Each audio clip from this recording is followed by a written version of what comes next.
Hi all, welcome to EduFlare Academy.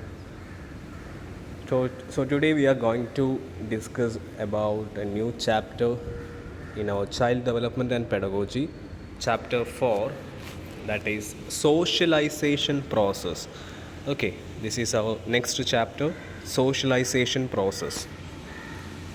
So we know that what do you mean by socialization, what are the different agents of socialization, and the role and importance of socialization in the development of a child. These all topics we already discussed.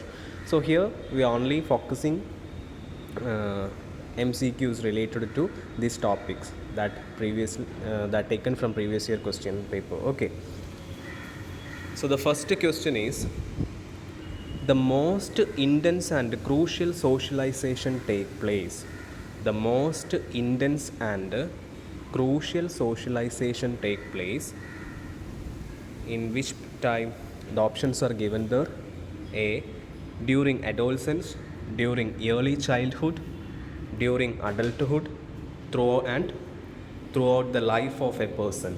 So among these options, the intense and crucial socialization take place which among the following stages: adolescence, early childhood, adulthood, or throughout the life of a person. So I give you 10 or 15 seconds, try to find out the answer.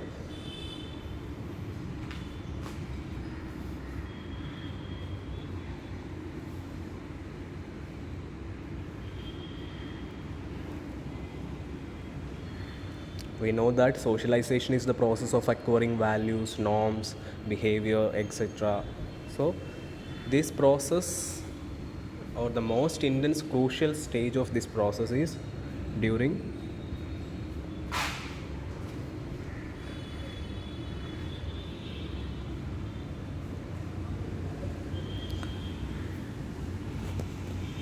okay, it's a simple question. Let's look into the answer. So the correct answer is during early childhood. Okay, option B, during early childhood. So socialization is the next look into the explanation. Why this answer? The socialization is the process by which individual learn values, norms, language, and behavior to participate in society. While socialization continues throughout life, the most intense and crucial stage is early childhood. Okay, the most and intense or crucial stage of socialization is early childhood. So what is the future, or what is the characteristics of this early childhood period? The child learns basic language, values, habits, and attitudes during the early childhood period. Family plays a primary role, followed by school and peers. So early childhood experiences strongly shape personality and future behavior. So that is why early childhood is considered as the most intense and crucial stage of socialization. Okay, so socialization is one of the important topic in this chapter. Next, question number 2. Students observe fashion shows and try to imitate models. This kind of imitation may be called. After seeing a fashion shows, the students try to imitate that models. The students walking, behave or walk, especially in fashion shows, we are imitating their walking style, catwalks. Okay, so the students are going to imitate these models by observing fashion shows. Which of the following options is correct? This kind of imitation: primary simulation, secondary simulation, social learning, generalization. So try to find out the answer.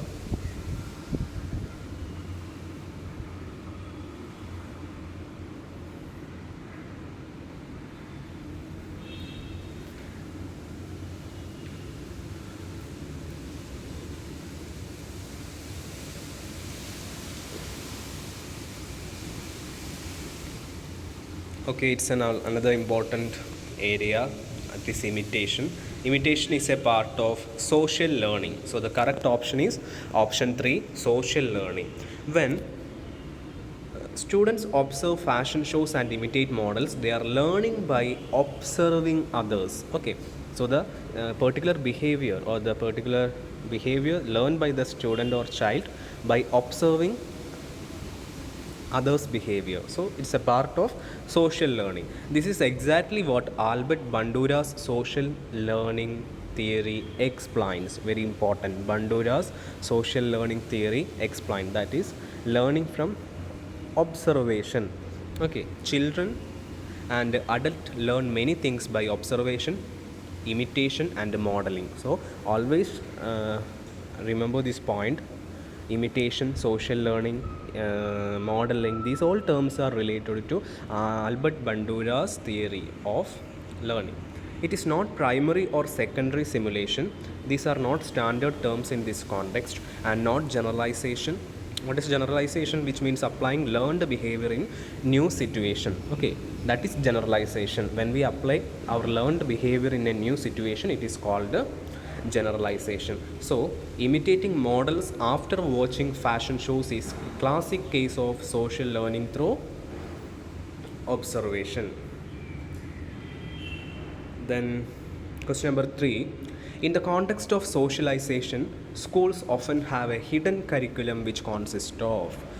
Okay, in the context of socialization, schools often have a hidden curriculum which consists of negotiating and resisting socialization of students through their families, teaching and assessment of values and attitudes, forcible learning, thinking and behaving in particular ways by imitating peers and teachers, and the informal cues about social roles presented in schools through interaction and matter. So to find out the answer of this question, you need to understand, or you should possess the knowledge about hidden curriculum. The term hidden curriculum. Okay, we already discussed the hidden curriculum. Okay, so try yourself.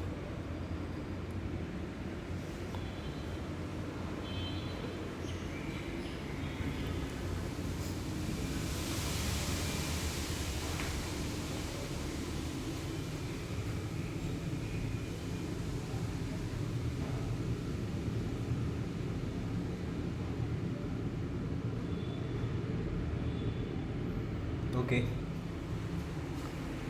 so the correct answer is option 4, that is the informal cues about social roles presented in schools through interaction and matter. This matches the true definition of hidden curriculum. So learning about authority, hierarchy, gender, roles, cooperation, punctuality, etc. through informal interaction and school culture. So what do you mean by hidden curriculum? Hidden curriculum, one of the important topic. So the idea of hidden curriculum refers to the unwritten, unofficial and often unintended lessons. Okay, so just opposite of our normal curriculum. These hidden curriculums are unwritten, unofficial and often unintended lessons, values and perspectives that students learn in school beyond the formal curriculum. Okay, it is not what is directly taught in textbooks, but what students absorb through interaction, rules, routines, and school culture. Example: discipline, gender roles, obedience, cooperation, competition. These all are example of hidden curriculum. Okay, these all things developed in a child due to the influence of hidden curriculum. Okay, so this is another important term, that is hidden curriculum. So this is our today's session. Hope you understand the questions and their answers. Thank you.